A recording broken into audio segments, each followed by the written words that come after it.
All right, everyone. So I don't know where I'm going with this video. This is going to be a very interesting video.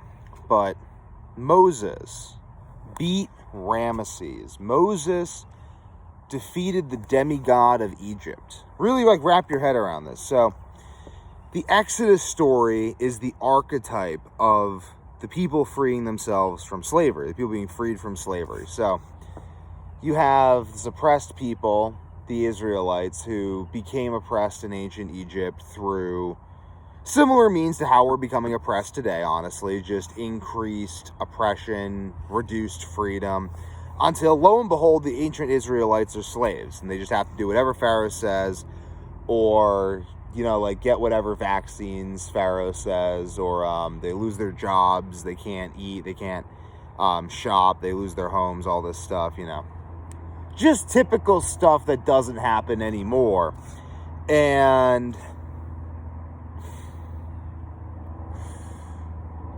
But the reason we can even recognize the pattern is because Moses pointed out the pattern, and then Moses transcended the pattern.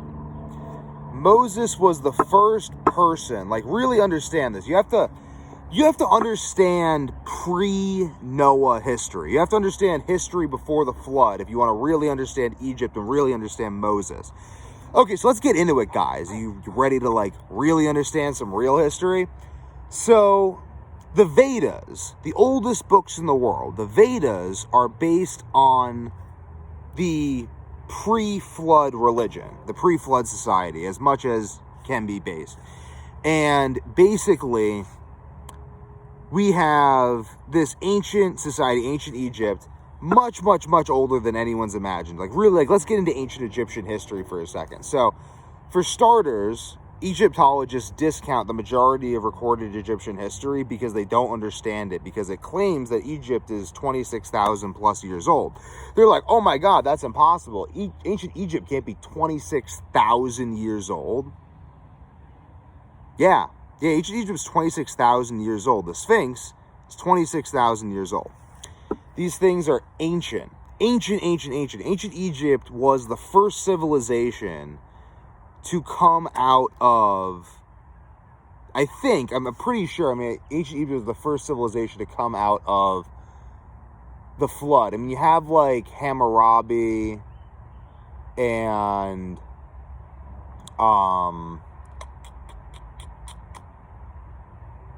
Babylon, but Egypt is pre-Babylon. Egypt is pre-Gilgamesh. I think Egypt is even pre-Gilgamesh.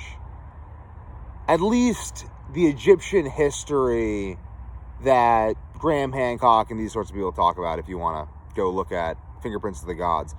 So, ancient Egyptian history that they've recorded, 26,000 years old. Our idea of the first civilization, Egypt was ancient Egypt. Ancient Egypt was the civilization post-flood that came out of the flood. Literally, after the flood, after the Tower of Babel, all this stuff, ancient Egypt. It's the first.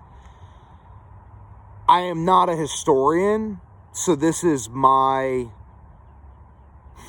understanding of history, which is very accurate in some places, and it's interesting. I have an interesting take on history. I think the purpose of history is to inform our understanding of the present.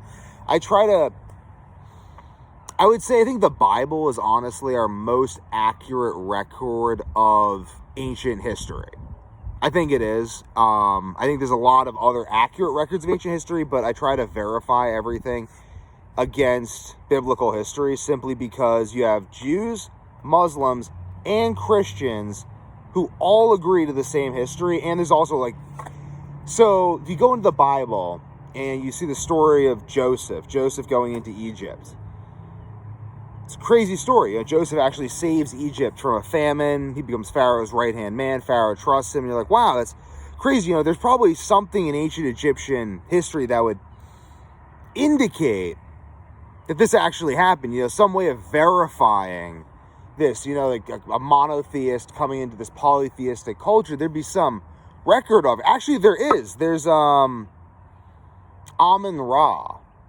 Amun-Ra. So you have the worship of Amun-Ra, I think, instituted by Akhenaten, is monotheism. Like, in one pharaoh's reign, you get monotheism spread throughout all of ancient Egypt. And I think 400 years after that, roughly, is the reign of Rameses the Great, when Moses led the Israelites out of Egypt. So we can use ancient Egyptian history to verify that biblical history is accurate. Biblical history is agreed upon by the most different sources across the most time. So I try to base everything on biblical history, and then using biblical history and tracing that to ancient Egypt, you can reason that ancient Egypt was the first civilization post-flood. So we have literally like this, a 26,000-year-old civilization. A civilization, even if you don't believe it's 26,000 years old, ancient Egypt is still the longest lasting, the oldest civilization to date. Ancient Egypt, literally, like, this monolithic culture dominating the Nile, dominating the world in many ways, has this belief in their own absolute supremacy. They literally view the pharaoh as the incarnation of the serpent god, who is the dominator of the earthly realm. They literally, like, their society is so very hierarchical. I mean, they literally view the ancient Egyptians as like predatory animals that prey on the prey animals of the slave class that they enslave. And it's this hyper aggressive, hyper belief in your own superiority at the expense of other people. Like, really try to understand this. Like, Pharaoh meant the blood of the house. And go look at the biblical painting of, I think, the 7th plague of Egypt, darkness.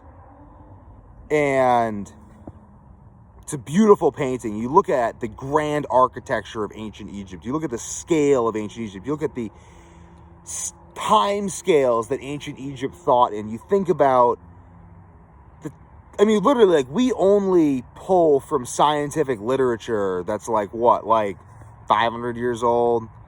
I mean, we really, like, our society right now, we live in the remnants of Christendom, for all of you who didn't realize that. So y'all think that we're just white Europeans and this vague notion of, like, medieval Europe and kings and queens. No, there was a 1,000-year civilization, roughly, that was Byzantine Christendom. That was Constantinople.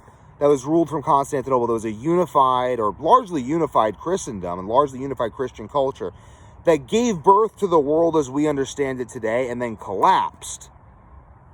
And we don't even talk about that collapse. Like, all these people in Dagestan or whatever, like Khabib, like, oh, Khabib, he's weird. No. Khabib was a part of the same empire as us that collapsed, but it split in 1069 and then it collapsed in 1500. And we don't even talk about it. Like, literally, like, our beef with Russia, the weirdness in Europe, like the weirdness of Western politics, is largely this remnant of Christendom that, like, we don't even understand our own history and culture at all, because our countries are very young. Like, the United States it's a corporation that's like less than 300 years old. The monarchies of Europe were literally just basically subdivisions of the Christendom Empire, the Holy Roman Empire.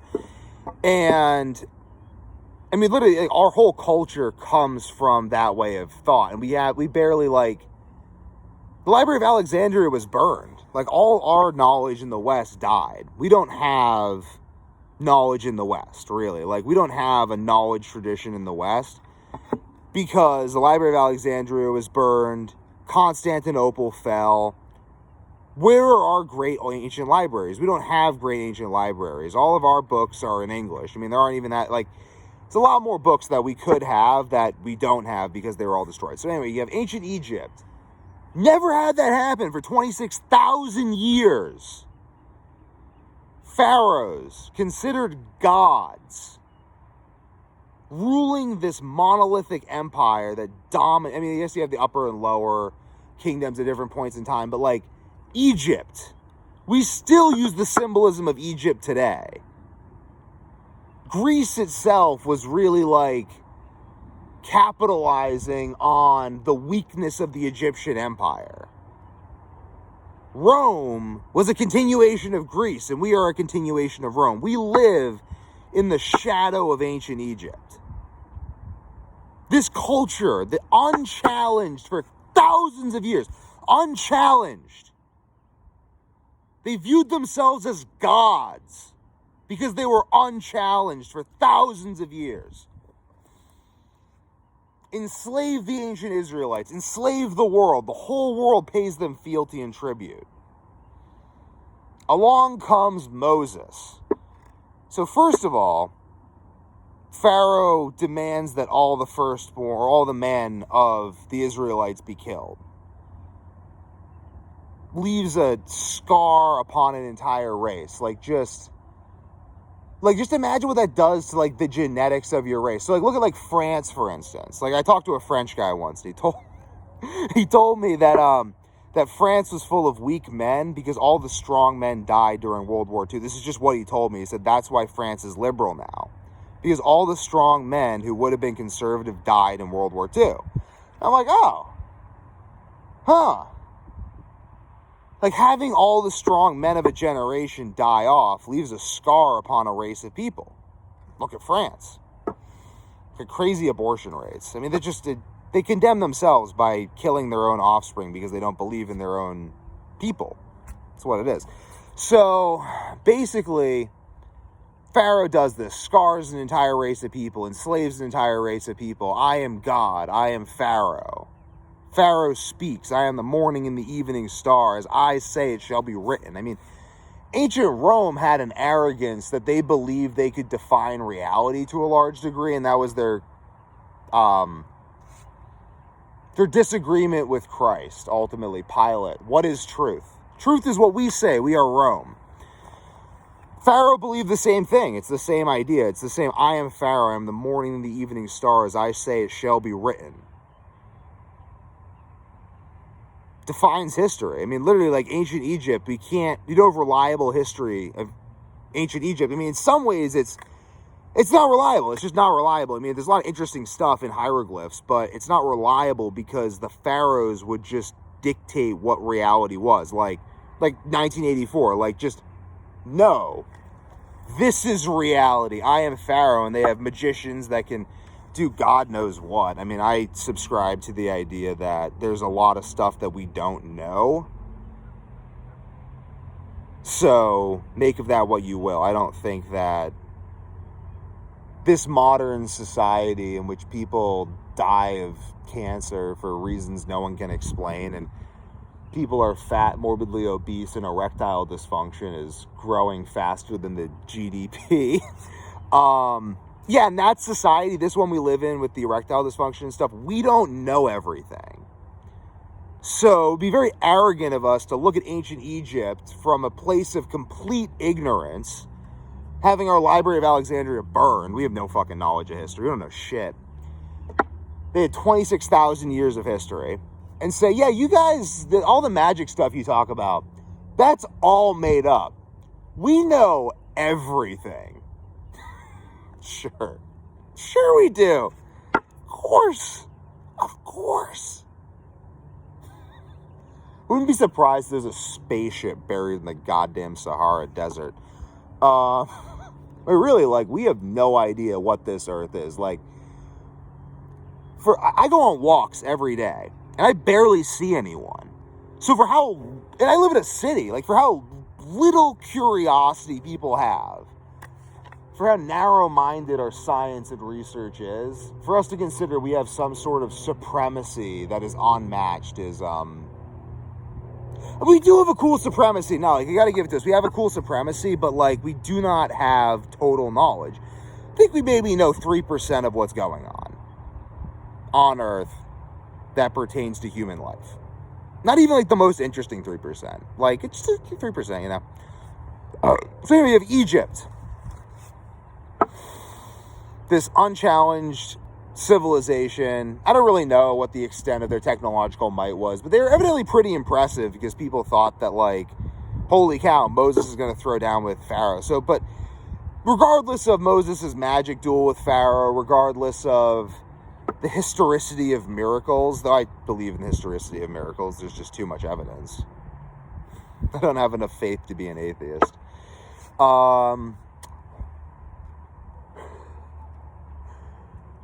Moses broke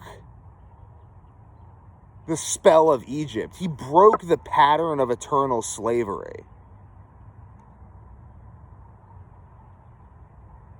Moses may have been the first man to ever free slaves. On that level, like to decide that these people should be free and to defy the God Emperor Pharaoh. It's very radical. It's just a really radical idea. So this pertains to Peter Thiel in 0 to 1. Because the first time that happened, like if Moses hadn't done that, that wouldn't have happened. It took him doing that to make that happen. In the same way, we shouldn't assume that everything interesting has already been done. You know, they didn't start climbing the Alps until the 1800s. And I think about that, like, why? Why didn't people climb the Alps until the 1800s? Probably because they just assumed that they couldn't. They just didn't think to. It wasn't within their Overton window of what was possible. It's like a great line from Wonka, where they're walking past the flamingos and Noodle says, why don't they fly away? And he says, maybe they haven't thought of it yet. It's just like, what else haven't we thought of yet? I feel like there's a lot of stuff we haven't thought of. I feel like we really have this infinite potential that could manifest in the psychic abilities the Hindus talk about, manifest in visions of beautiful technology and God empire cities on the moon. I don't know. What are humans capable of? When we believe, we have faith.